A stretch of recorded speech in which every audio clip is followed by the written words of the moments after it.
back for reviews of Power Rangers audio drama, episode 2, Zord Quest.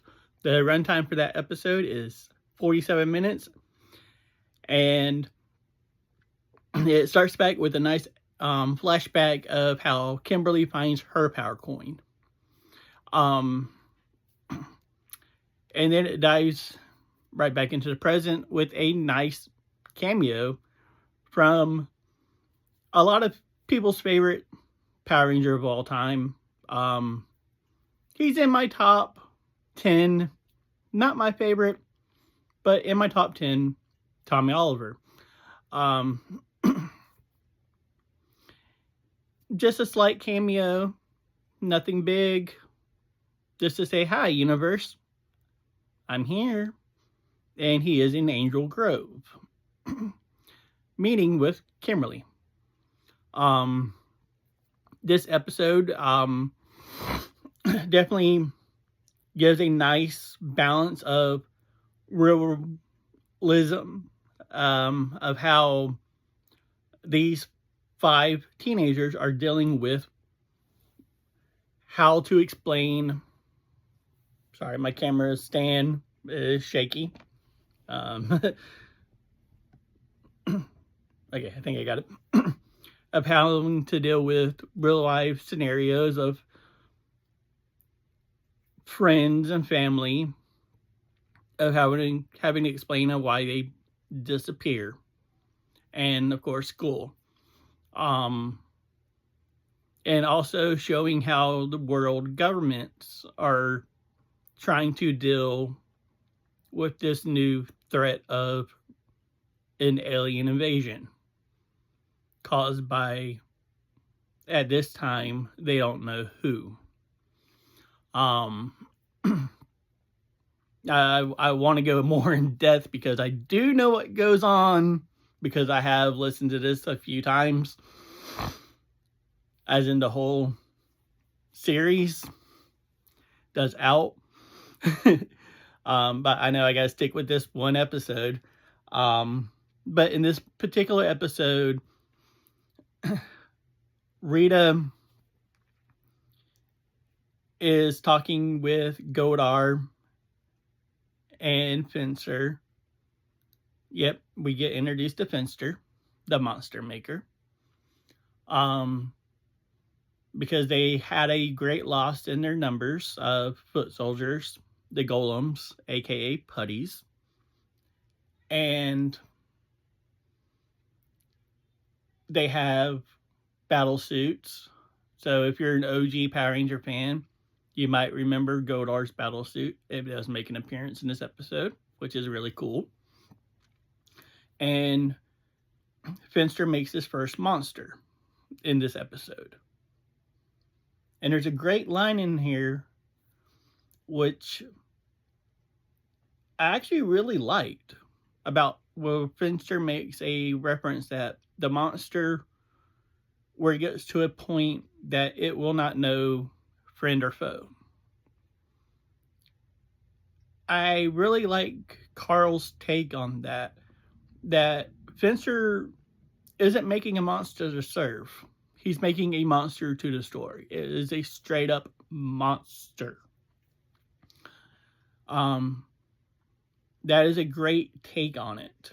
It is solely made to destroy, to kill, to ransack. That is its sole purpose. It's not like from the TV show and the comic books and everything else, where it's made to disturb Rita, go out, destroy the Power Rangers, and whatnot. Well, they send out the 3 battle suits in the monster. Now, the monster's kind of in a hibernated state, but the Rangers have to go on a quest to find each of their Zords. Now, if you're familiar with the TV show of Power Rangers, when they call on their power Zords, you see this cool little animation. Each Zords come from a different area. That kind of doesn't really balance the show, but Carl found a great way to balance that. Each Zord comes from a different part of the world. Like Mastodon comes from Antarctica, that's where it was hidden at, and so forth. I don't want to give too much away because I want y'all to go and listen to these episodes yourself. Trainee does a great thing when she goes into her Megazord. I'm sorry, not Megazord. The Megazord has not made an appearance yet. Into her Zord, the saber-tooth tiger. She starts asking questions. She's asking about the last pilot. And if you're familiar with Super Sentai, you know the Yellow Ranger in Super Sentai was a male named Boy, B-O-I. Hence why the Yellow Ranger does not have a skirt. But it adds a little bit more to the lore that Carl's writing, that the last set of warriors was 11,900 years ago. So that's kind of cool how he's tying everything together. And the episode goes into a little bit more how when they morph, they become more coherent, second nature with all their powers. And the more they spend time with their Zords, the more they understand how it works, what they're doing inside the Zord, how it operates, how to drive it, what buttons to push to make the Mastodon do its freeze breath, the Triceratops to launch the chains from its horns, and so forth.